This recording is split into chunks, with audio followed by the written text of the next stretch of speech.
So what are we doing, Wayne, today? What we're doing, we're making this garden sculpture out of recycled barrel rings.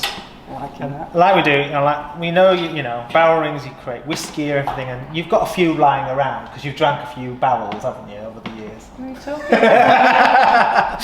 Yeah, so I thought we'd use these barrel rings that you can pick up in the UK for about £5 a ring. So it's a really cheap one, and I've topped it here with a cake stand. You get your cake stands, and I just think it looks really cool. But also, then you came up with a really cool idea just to add some WoodUbend. Interesting, barrel rings come in slightly different sizes. If you imagine a barrel ring, a barrel itself, it kind of domes out in the middle and goes in. So they're all slightly different. So you try and get equally sized barrel rings, and the way they're shaped as well, they all angle slightly one way. So make sure they're all in a line. And what I do is I use my thread bar, and when that's laid on top, I then just mark on the metal. You need to make sure that your drill bit is the right size for your threaded bar to go through. I've got 7mm. This is the only thing you need to use power tool with, which is the drill. It's really simple. It's your gateway into any DIY project. So get comfortable using the drill. And I've just put it onto drill function. Make sure you sit it on a spare piece of wood. This is an offcut of wood that I'm using. Keep the pressure going down the shoulders. So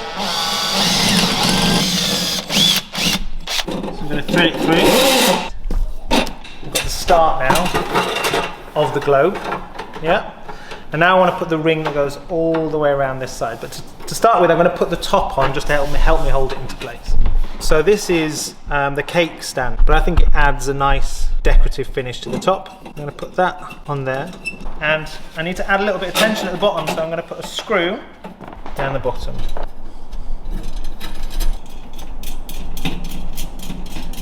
Right, so we've loosely put all this together now. So we've got our 3 barrel rings there, which create a 6-spoked sphere. You could just use nuts and bolts to hold this together, but because we're going to be using WoodUbend on the areas, I'm going to use a rivet gun. And a rivet gun like this come with these little rivets that what they do is they go inside there, and then as you pump it, it draws it back, and then it creates like a back to it, and it holds it together, rivets together. And if you hold that into place, and I squeeze this, and if you probably see at the back, it's starting to pull through the back. You do it, push it down again, squeeze it again. Oh, now it just slaps it off. And it's held it into position. I've done my bit now, so we've done all the metal work. It's really simple, looks great, but I think you can have some fun with it now. This is a metal drill bit, because this is so thin, as in it's not going to be much resistance. It's easy just to drill straight through. So we'll go in the centre there. So what are WoodUbend mouldings? They've got all the properties of wood. So we can drill it, you can sand it, you can smooth it, paint it. So we're fortunate that before we heat it, we put a drill hole in there already. The great thing about these is when you warm them up, they become pliable. Which is good for us, because obviously we're going around the sphere. It's going to, bend round.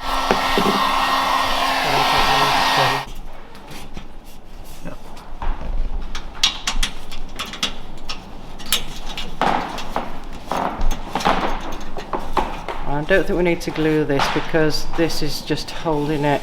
It's quite warm, so we just need to hold it in place, I think, until it goes cold. Nice lion's head, yeah. 1798. So we could have pre-drilled this as well and drilled it onto the actual globe, but we haven't got any more holes left, so we can just as easily glue this on. But what I'm thinking is that we pre-paint that first. We're using the Posh Chalk metallic paste. Posh Chalk paste is nice and creamy. Just come in. As long as you're using a flexible paint, you can pre-paint them. You can also use a hairdryer to heat these up. It takes a little bit longer, or if you feel proficient enough, you can use a heat gun. Always use a good quality wood glue. I'm using Tight Bond Quick and Thick, and it does what the label says. Pop it on the surface, really mould it into the metal. So for those of you who've seen WoodUbend mouldings, you've probably seen me adhere it just to wood. WoodUbend mouldings can also be adhered to just about any substrate. So that means wood, plastic, stone, metal, and even glass. We're using Posh Chalk metallic pastes to go on the globe. The great thing about this stuff is It can go in the garden, it can go outside, it can go on just about any substrate. So we're going to get some trim on now. Yes. So what are we using? This is a WoodUbend trim, that's TR 700. If for whatever reason you do cut these a little bit short, you can stretch it. This is going to be sat in the garden, so we want it to look all rusty and crusty. So we're going to be using some textured metallic paste. Some of the Posh Chalk paste has Swarovski crystals in it, which gives it a lovely texture. Dab in there, and then I'm just going to stab it on the surface. And we're now using black graphite. What I love about this is anyone can do this. Oh yeah. Because it's like, you know, I'm a carpenter. I generally don't paint, and even I think I'm achieving something with it. Posh Chalk pigments come in 10 lovely colours. I'm going to start adding my infuser, and it turns into a liquid gold.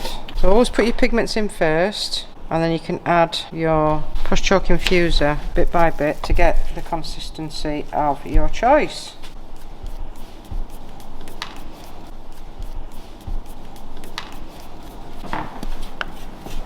So you mix any of the paste up to make various shades. Just sticking that into the crevices where the oxide rain would dribble down, and then it start turning this lovely turquoisey colour. It's coming with a different green now because the corrosion is never the same colour throughout a piece. So we're now going to go and plant this in Wayne's mother's garden. Yes, hopefully she'll love it.